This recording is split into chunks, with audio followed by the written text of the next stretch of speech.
We recently took our very first Carnival cruise, and this embarkation day was very different than what we are used to. Monkey love, oh monkey love, travel. Packing bags, let's hit the gravel. Welcome to Monkey Love Travel. My name is Jason. Thanks for tuning in. So, what we're going to do, I'm going to give you 5 things that we learned on our very first Carnival embarkation day. Number one, you got to print out that boarding pass. We are not used to taking a printout with us, but this is your only option. You're going to need to take that printed out boarding pass with you, along with your passport or your birth certificate.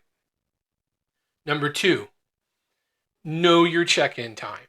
Okay, so what we did is we planned to get there about 15 minutes ahead of time, which wasn't enough for us. We were parking, so we didn't allot for that time.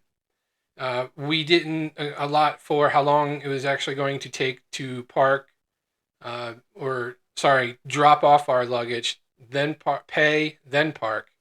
By the time we got done, we were half an hour past our time to check in. So my tip to you is know this ahead of time. Know where you're going to be parking. Know how much it's going to cost you. Know where you're going to need to drop off your luggage, and then plan ahead for that time. So let's say your scheduled time to check in is noon. All right. My suggestion is get there by 11:30. You don't want to get there too early because Carnival will turn you away. I mean, if you're just dropping off, if you're getting dropped off, and so it's just you getting dropped off with your luggage, probably 15 minutes is more than enough. But if you're parking, know where that parking is because it may take you longer. For us, half an hour ahead of time would have been ample.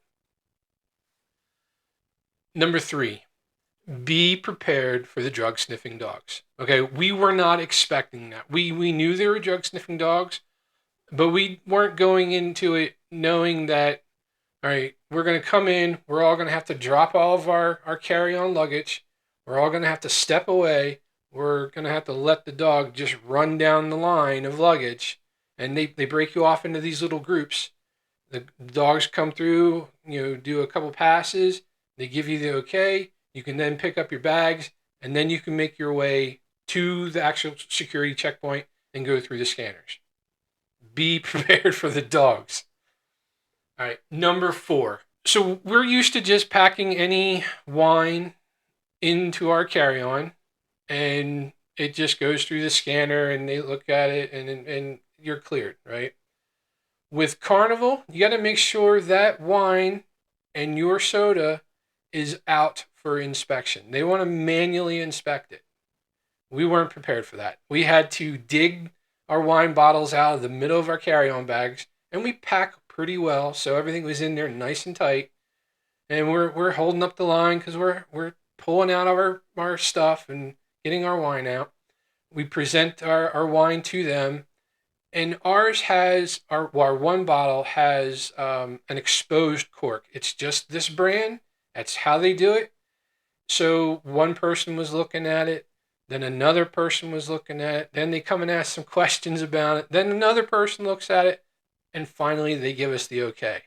So be prepared for them to look over and inspect any of your wine that you're carrying on and your soda or your water that you're bringing on. All right, number five, and this doesn't apply to everybody, but it does apply to me, and there are probably a lot of people it does. So if you have special needs, and in my case, I have a CPAP. So I had told Carnival ahead of time that I have a CPAP. They told me that I could bring my own extension cord, so that was packed in my bag. One of the things I had to pull out because it was on top of the wine, because they might not have enough extension cords, which is fine. I was happy to do that. We get up to have our boarding pass scanned and present all of our documents, and they have my account flagged. Okay, so basically that means they know I'm special. I have a special request or special needs, and they need to run down another set of questions to make sure that I've brought everything that I need for my CPAP. Am I using distilled water? Because you can bring your own, or you can purchase theirs. Did I have my extension cord that they told me I could bring? Did I have all my supplies for it? I answered all those questions, and I did have everything I needed. But then I had to wait for a supervisor to come through, make sure again, and then once that was cleared, we were then able to proceed on. This is how it worked for us. I can't say it's going to be for everybody, but I will tell you, be prepared for it just in case. So that's it. Those are my 5 best tips for embarkation day with Carnival. It totally threw us by surprise, but now we know what to expect on our next trip, which will be the Carnival Jubilee. We're very excited for that one. So if you're curious, I'm going to put up a video here that you can watch. It's a live review of our most recent and our very first Carnival cruise. Let us know what you think about it. If you like it, please give us that thumbs up. And we really would appreciate you subscribing to the channel. It does help us grow. We want to hear from you. Let us know if you like our videos. Let us know what you would like to see. We take constructive criticism very well. We want to bring information to you. So if you have a special request for a video, by all means, please shoot us an email, leave us a comment, anything. We are willing to help. Until next time, seize the day. Monkey love, oh monkey love, travel. Pack your bags, let's hit the gravel.